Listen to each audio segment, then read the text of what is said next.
तर महाराष्ट्र थंडीनं गारठलाय। काल जळगावात 9.3 अंश सेल्सिअस तापमानाची नोंद झाली आहे। कोरड्या हवेमुळे आणि उत्तर भारतातील थंड वाऱ्याच्या प्रवाहामुळे पुढील 4 ते 5 दिवस थंडीचा जोर कायम राहणार आहे, असा अंदाज हवामान खात्यानं वर्तवलाय।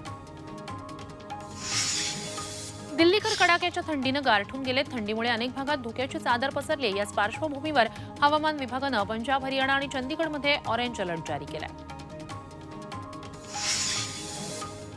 नाशिकच्या लासलगाव बाजार समितीत कांदा निर्यात बंदीनंतर दररोज कांद्याच्या दरात घसरण होते। गेल्या आठवड्यात पंतप्रधान मोदी नाशिक दौऱ्यावर आले होते, त्यावेळी कांदा निर्यात बंदी संदर्भात काही घोषणा करतील अशी अपेक्षा होती। मात्र काहीच घोषणा न झाल्यानं आता कांद्याला 7 महिन्यांनंतरचा निच्चांकी दर मिळालाय।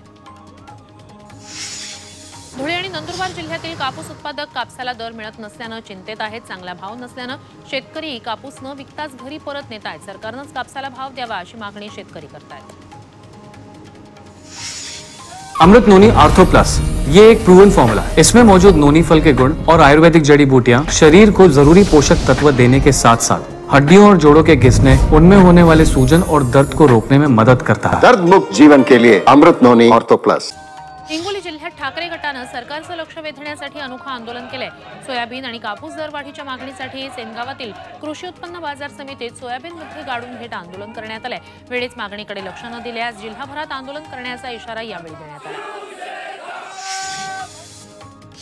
अहमदनगरमध्ये जलशुद्धीकरण केंद्रातून बाहेर पडणाऱ्या अशुद्ध पाण्यामुळे या केंद्राच्या बाजूला असलेल्या दत्ता खताळ यांच्या 3 एकर ऊसाचं नुकसान झालंय। तसंच त्यांना दरवर्षी 2 एकर जमीन पडीक ठेवावी लागते। याबाबत प्रशासनाकडे तक्रार करूनही पाणी गळती थांबवली जात नसल्यानं नुकसानग्रस्त शेतकऱ्यांना उपोषणाचा इशारा दिलाय।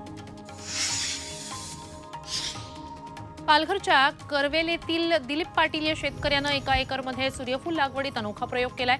सेंद्रिय पद्धतीने लागवड केल्यानंच पाटील यांना चांगला नफा मिळण्याची अपेक्षा आहे। त्यांना लागवडीसाठी 30 ते 35 हजाराचा खर्च आलाय। 70 ते 80 हजारांच्या नफ्याचा विश्वास दिलीप पाटील यांनी व्यक्त केलाय।